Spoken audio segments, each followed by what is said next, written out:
for anybody that is considering RVing or living full-time, that's something you want to take into consideration. Good morning, guys. Good morning. Good morning. So we have bad news. We have bad news. We have bad news. So at the place that we're staying, the RV campground that we're staying, it's nice, but our specific spot isn't the most level. And RV sits up like this. Yeah, like this is the front. Yeah. And this is the back. So we're in bed. Feels like we're sliding up. Yeah. So this morning we tried to move the RV back a little bit more, but because the RV hasn't been leveled for a few days, the refrigerator hasn't been working. Yeah. So our RV, Darla, is a Class C RV, and so it doesn't have any internal leveling system or anything like that. It's very basic. So we have to try to park it and position it in a way that it keeps it level so that the refrigerator can work.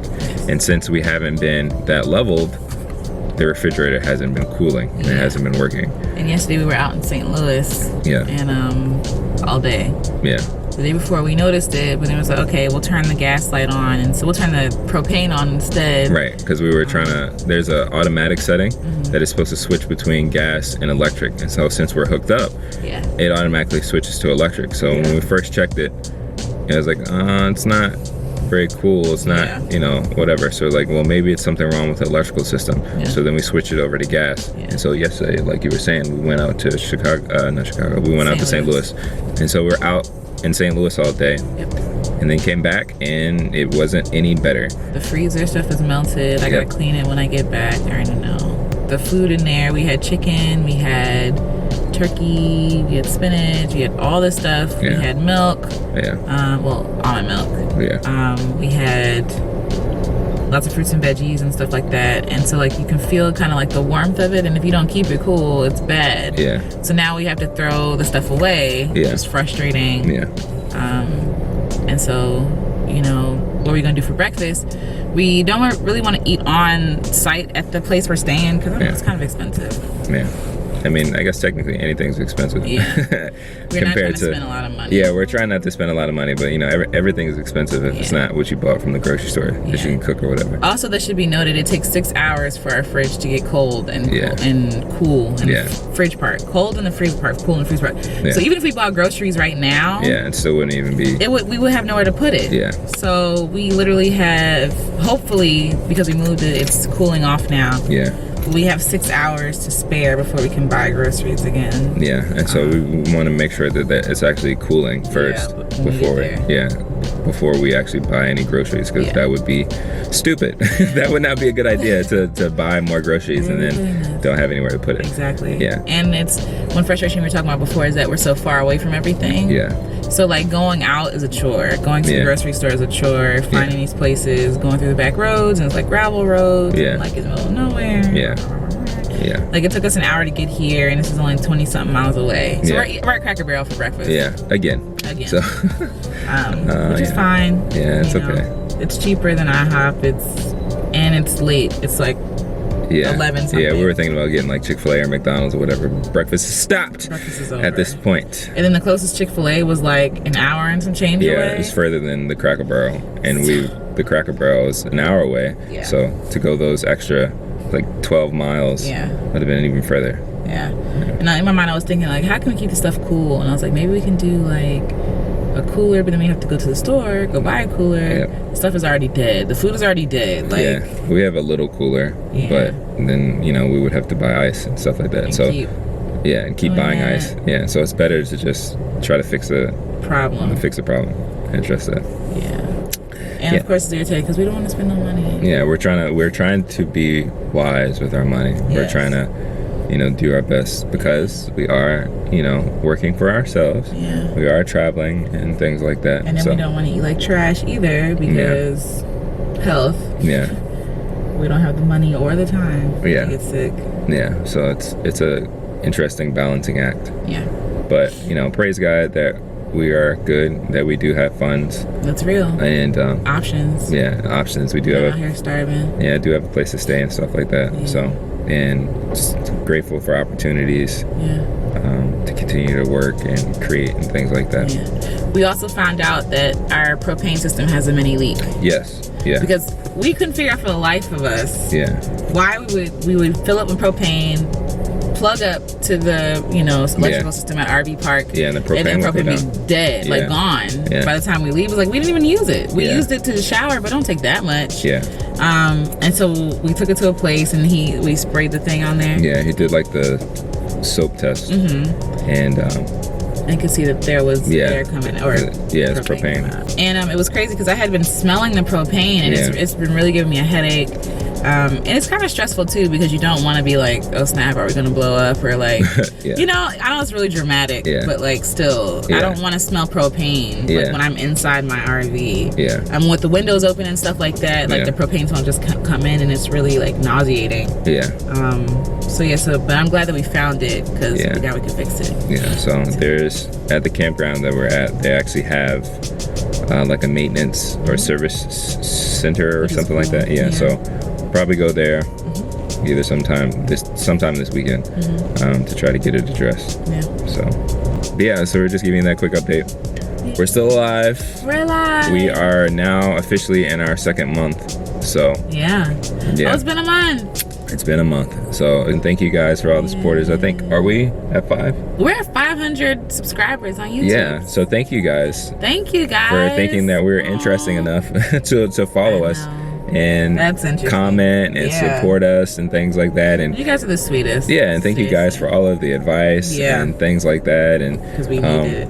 Whether it's on YouTube or on Facebook or even on Instagram and stuff like that. So thank you guys.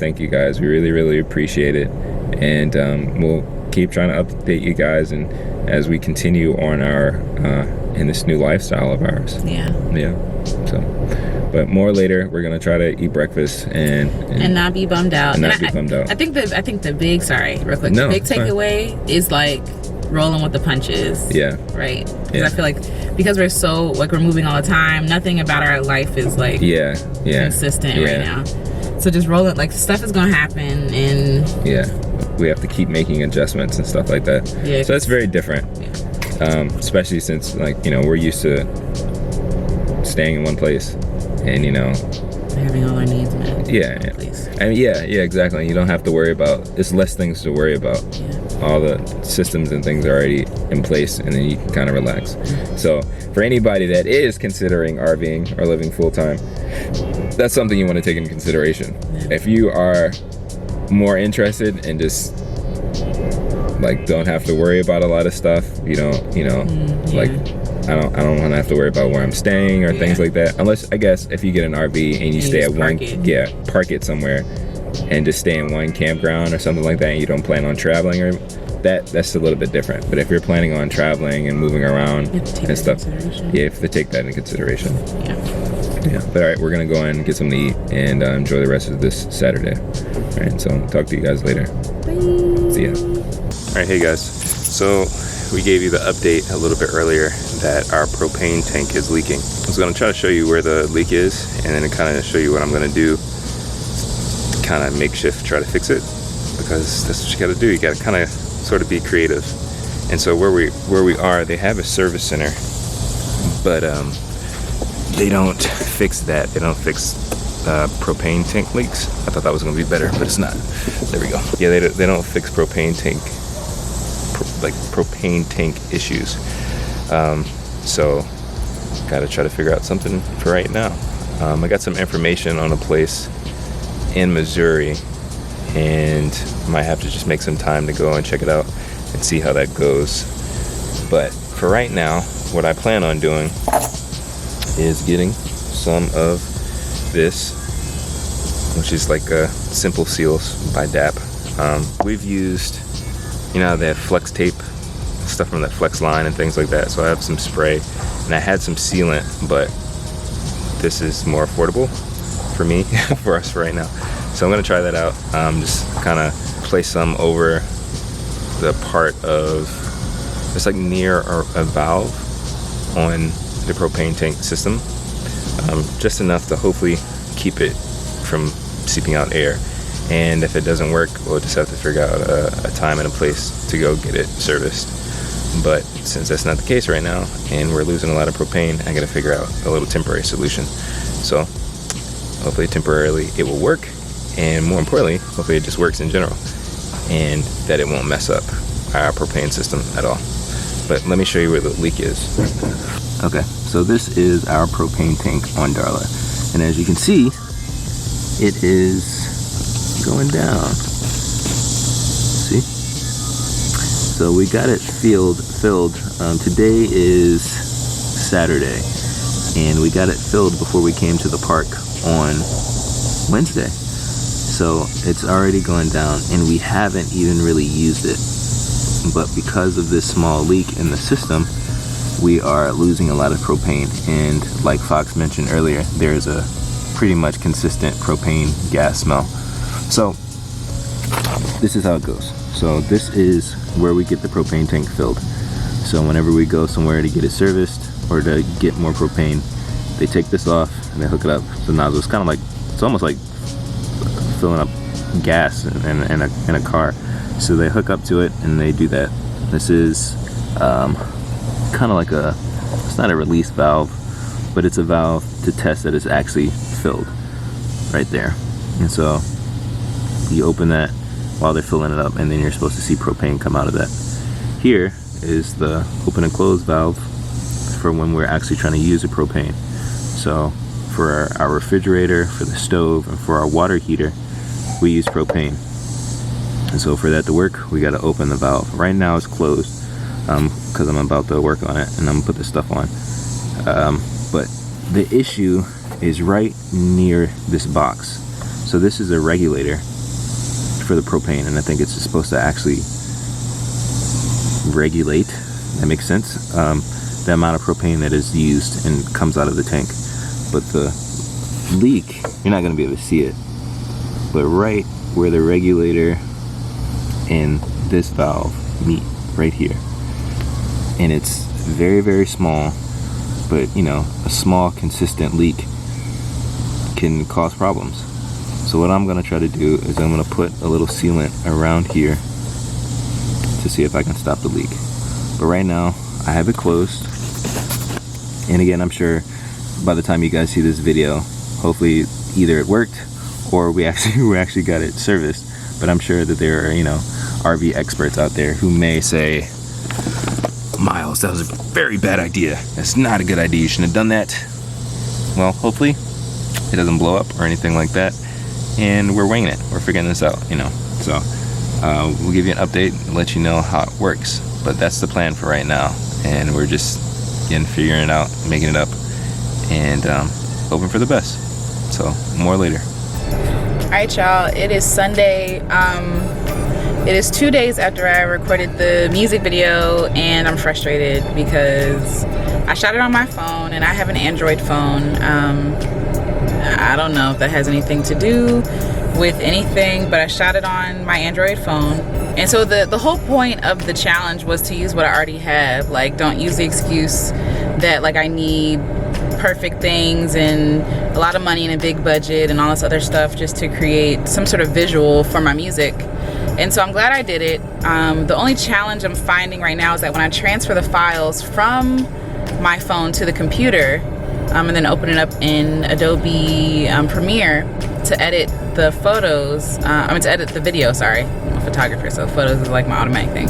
But to edit the videos, it doesn't seem like it's doing well, and it's very sticky, like it's like, and I'm trying to line up my mouth movements to the actual song, and so that's super frustrating.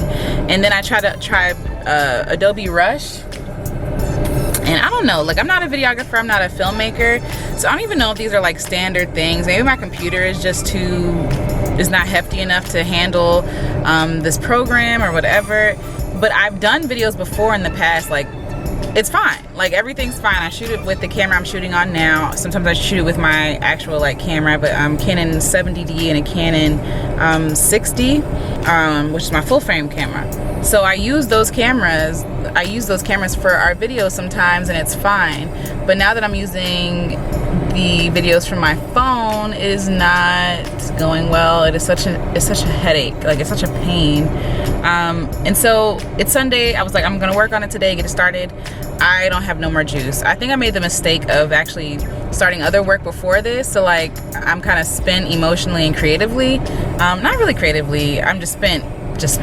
And so it's frustrating, it's not working. So I'm gonna try something else. I'm gonna go back to the RV I actually just pulled up. You can see the RV behind me. I'm about to get some lunch because I honestly haven't had any lunch, and I'm gonna try to make some music, and then maybe when I feel better, then I'll go back to my computer and try this once more.